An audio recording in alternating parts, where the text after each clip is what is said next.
What would you do if you knew the world was ending before, let's say, your retirement age?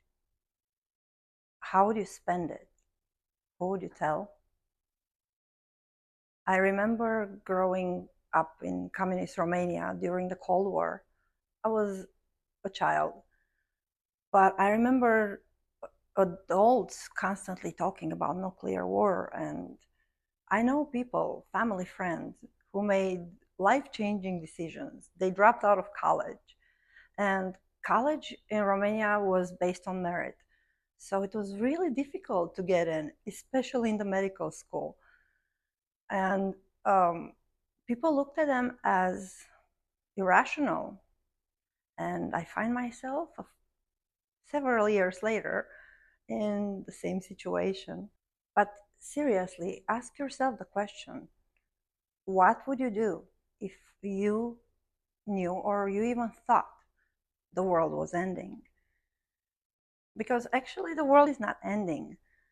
Um, the world will keep on going. The world doesn't die. We are. So the world is ending as we know it, not really ending. I quit my secure casino job because I didn't want to spend my remaining years doing a job I no longer found meaningful. And this channel was originally going to be um, cooking and knitting and crocheting and probably tips about how to clean your house. And I was going to name it How I Spent the Rest of the World or something like that, because I am a little bit dramatic, just a little bit.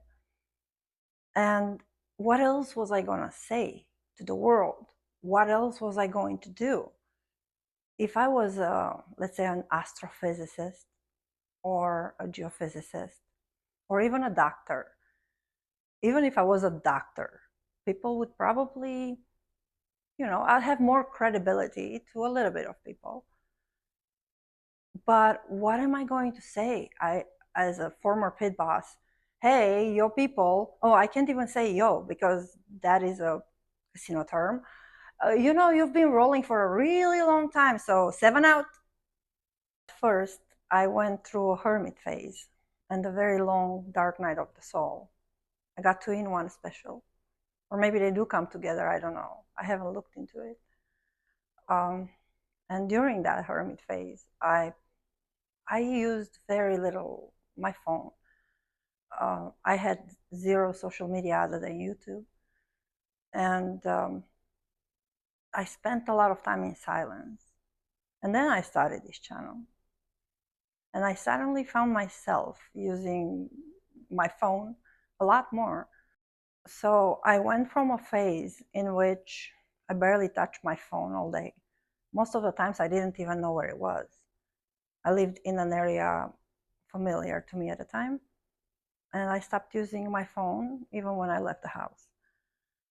And suddenly I found myself using the phone a lot more, filming, editing, checking analytics, posting. But slowly it turned into scrolling only enough to connect. I used to sit outside with a phone in my hand for hours, hoping to capture the perfect video.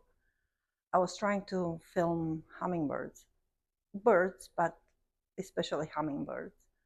And every time I moved, every time I tried to open the camera, they flew away. And somehow I missed the most beautiful and magical moments. I find something miraculous about hummingbirds. They are so tiny and they move so fast, they fly so fast, they spend such a huge amount of energy just to hover in front of us for a few seconds. But every time we watch them, we slow down. So now I just sit and watch. And I noticed that hummingbirds are not exactly all that love and light. they're little bullies. I'll just call them the more like the Heyoka of the animal kingdom, and they bully all, all the other birds away. Definitely the other birds and other hummingbirds as well. In fact, I heard someone saying not too long ago that they took down their hummingbird feeder because one of them was chasing the rest of them away. And they didn't want to reward the bully. So it made me think, do I really want to do that? Do I really want to take the hummingbird feeder down? Oh no, no, no, no way. I'm not going to referee in the animal world. Those little birds have been figuring it out for a very long time. My job is to sit and watch. Besides, unconditional love is love without worshiping or without trying to control.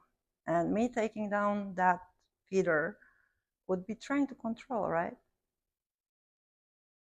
So the universe doesn't ask us to observe everything. The universe is asking us to observe something.